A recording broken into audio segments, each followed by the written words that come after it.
کرتے ہیں.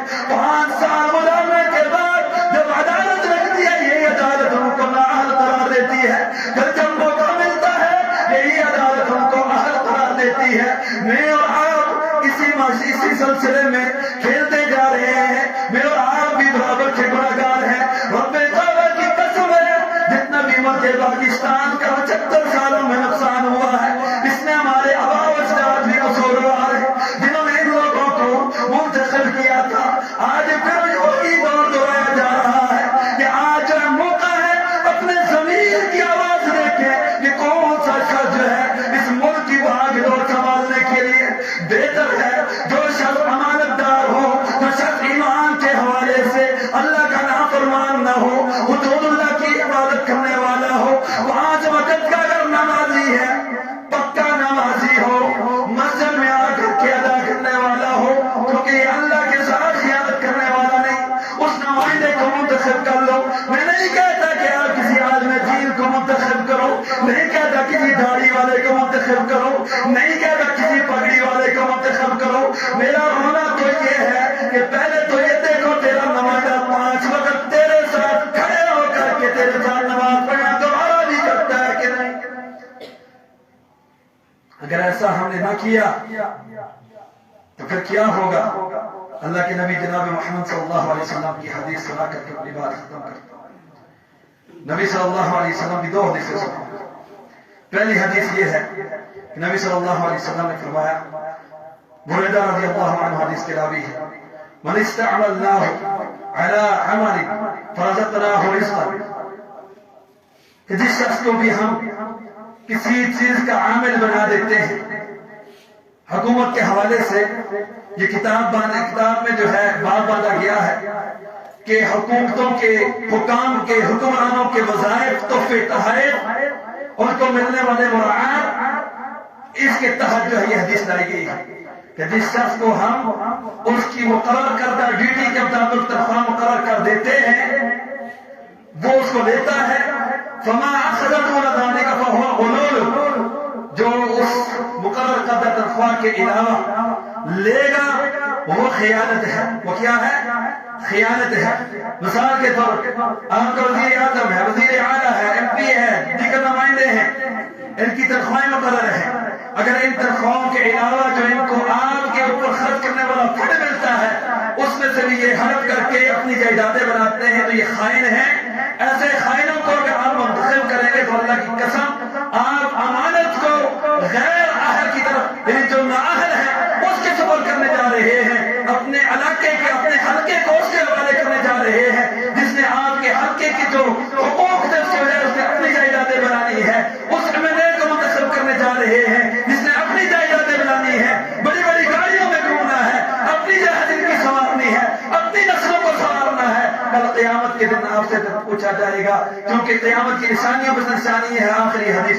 نبی صلی اللہ علیہ وسلم نے فرمایا, ایک شخص آیا, عربی شخص کا دیہاتی تھا, اور دیہاتیوں کے سوال بھی بڑے عجیب ہوتے ہیں. آ کر کے کہنے لگا اللہ کے رسول متی الساعہ, قیامت کب ہے, قیامت کب ہے؟ رسول اللہ کا جواب دیکھیے, فرمایا اذا ضیعت الامانہ, جب امانت کو ضائع کر دیا جائے گا. اب صحابہ کرام بھی ہماری طرف تو نہیں تھے کہ بس بات اوپر سے مجھے جان چھوٹے, بس نماز پڑھنی ہے, آگے جانا ہے, روٹی کھانی ہے, فلاں ہے, بات ہی نہیں سنی, وہ آگے سے پوچھ لیتے تھے. اب یہاں تک میں نے بات کر دی ہے, یہاں بات ختم کر کے چلا جاؤں. بہت کم شاید اگر کوئی ہوگا جس نے پوچھنا ہے مولوی صاحب آپ نے یہاں تک تو بتا دیا, آگے بتایا نہیں, امانت ضائع کیسے ہوتی ہے؟ تو صحابہ کرام پوچھا کرتے تھے, پوچھا کہ امانت ضائع کیسے ہوتی ہے, بھائی امانت کا ضائع ہونے سے کیا مراد ہے اللہ کے رسول؟ فرمایا کہ جب وصل الامر الى غیر اہلہ فانتظر الساعہ, جب معاملات نااہلوں کے سبب کر دیے جائیں تو تب قیامت کا انتظار کرنا, پھر قیامت ہی ہوگی. اور یہ قیامت جو ہے نا صرف یہ نہیں ہے کہ بس آسمان ٹوٹے گا, پہاڑ گریں گے, یہ زندگی کا تنگ ہونا بھی قیامت کی نشانیوں میں سے نشانی ہوتی ہے. یہ جہالت کا عام ہو جانا, بے روزگاری کا, قحط و غارت کیوں بڑھتی ہے؟ جب نام حکمران سے لگ ہوتے ہیں, لوگوں کو کھانے پینے کے لیے کوئی نہیں ملتا, لوگ چوری چکاریاں کرتے ہیں, قتل و غارت عام ہوتی ہے. جب یہ معاملات ہوتے ہیں تو پھر قتل و غارت عام ہو جائے. یہ بھی قیامت کی نشانیوں میں سے ایک نشانی ہے. جہالت عام ہو جاتی ہے, لوگ ایک دوسرے کی پارٹی کے نام پہ قتل کر رہے ہوتے ہیں. یہ کیا ہے؟ جہالت ہے.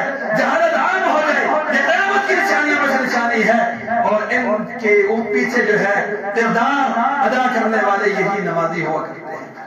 تو اس لیے یہ 8 تاریخ کو تاریخی دن ہے آپ کا. اب یہ الگ مسئلہ ہے کہ یہ نظام جائز ہے ناجائز ہے, وہ الگ ویسے ٹاپک ہے. لیکن جو کہ مسلط ہے تو آپ کا حق بنتا ہے اپنے طور پہ جانچے کہ سب سے پہلی چیز دیکھیں کہ یہ شخص اللہ کا کتنا فرمانبردار ہے. دوسرا دیکھیں کہ یہ بد اخلاق تو نہیں ہے, کسی کو گالی گلوچ, کسی مخالف فریق کو گالی گلوچ تو دینے والا نہیں ہے.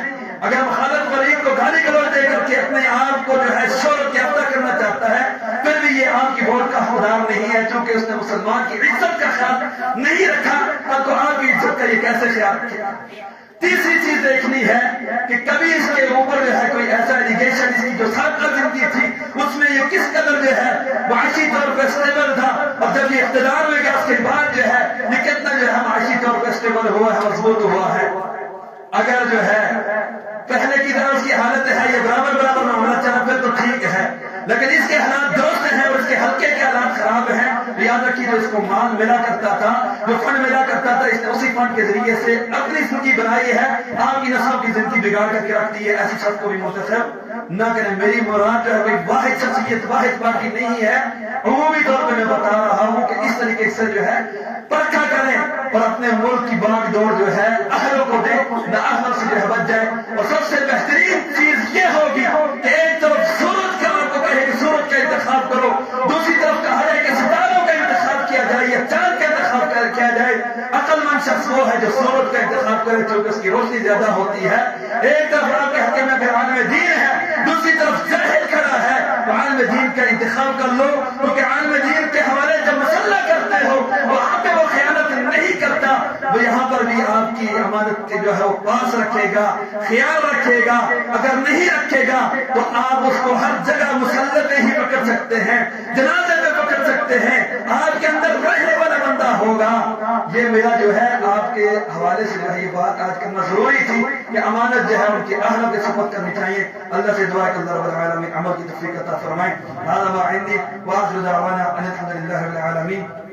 جو زیادہ وقت رکھا ہے اس حوالے سے میں دل کی دردی کے ساتھ جو ہے آپ سے مدد خواہ ہوں. آپ لوگوں کا وقت قیمتی ہے, لیکن چونکہ موضوع ہی ایسا تھا یہ باتیں نہ بتائی جاتی تو کل مجھ سے پوچھا جاتا کہ آپ کے حوالے سے آپ کے جو ہے ماحول میں یہ چیزیں ہو رہی تھی, آپ نے لوگوں کی کس قدر امانت کے حوالے سے رحمت کی ہے. اللہ میرے اور آپ کے ہاتھ پہ رحم فرمائے.